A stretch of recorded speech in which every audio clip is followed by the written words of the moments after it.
Hi Earth Signs, Taurus, Virgo, and Capricorn. Welcome po sa ating channel. This is all about love. At ito ay inyong daily gabay tarot love reading for July 27, 2024. Para po ito sa lahat ng single, kay crush, sa may relasyon, buhay mag-asawa, friends, and family connection. Please be reminded kung naka-resonate kayo, comment down.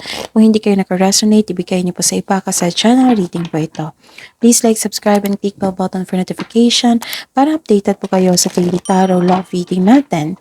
So, yun. Kung gusto niyo po ng personal reading, magkaroon ng love reading, kung gusto niyo kamustahin yung person mo, kung ano yung next action niya, kung ano yung nararamdaman niya ngayon, may love reading po tayo.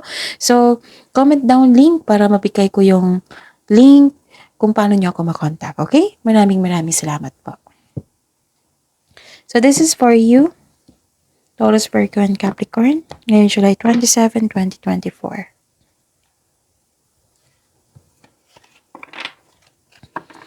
So, alamin natin kung ano yung gustong sabihin ng person mo. Spirit Guide, ano pa yung gustong sabihin ng person ni Taurus, Virgo, and Capricorn ngayon July 27, 2024. I need 3 cards po. No matter what happens, my heart will always belong to you. Wow!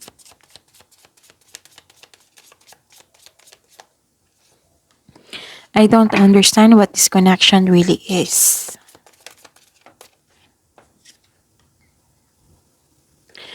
I am afraid of hurting you. Nasaktan ka niya noon.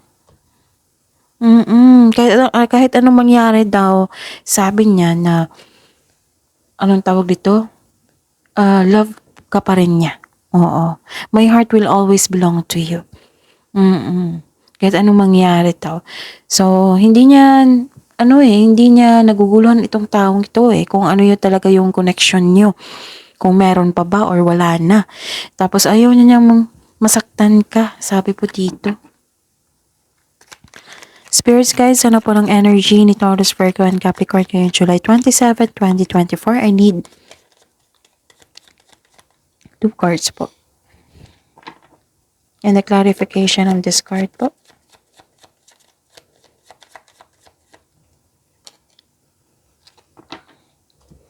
Okay.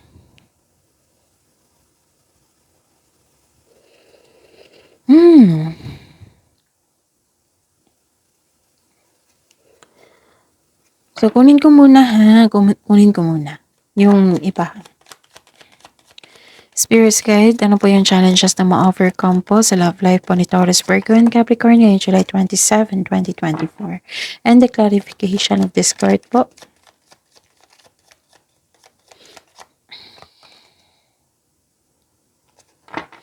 Kamusta ang feelings ng person ni Taurus, Virgo, and Capricorn ngayong July 27, 2024? And the clarification of this card po.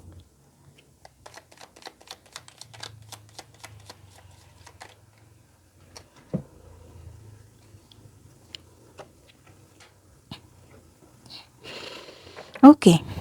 May nakita ko ditong new beginning. Nag-move on kayo. Actually, sa mga single dito, may parating na love life sa inyo, romance. Para sa mga may relasyon, nagpaplano kayo mag-level up sa inyong relasyon. Ang ilan sa inyo nagkaroon ng contentment. May pagbabago talaga. May pagbabago. Ang ilan sa inyo hindi handa sa pagbabago. Ganun. Parang uncomfortable kayo sa pagbabago. And nakikita ko dito, yung challenges na ma-overcome nyo is you felt sad. Kasi heartbreak, may third party situation, may broken hearted.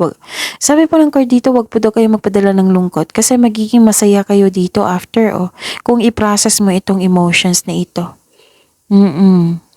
Tapos, kamusta ang feelings ng person mo? Okay. Hindi niya matanggap kayong dalawa. Hindi niya matanggap yung pagbabago sa inyong connection. Nagkaroon ng disappointment. This person felt emptiness. Same din kayo. Both of you nasaktan. Yun. exhausted po daw siya ngayon. Exhausted siya, oh. Tapos, nagpa-process pa to. Katulad mo, nasa, ano pa kayo? Process ng lungkot. Kayong dalawa. Pero, ano nagbago na ito. Na-enlighten siya na-realize niya yung mga pagkakamali niya. Oo. Hindi niya kayang mag-isa, hindi niya kayang iwan mo siya, hindi niya talaga kaya. Guilty po siya. Okay? So, yun, makakausapin ka ng taong ito.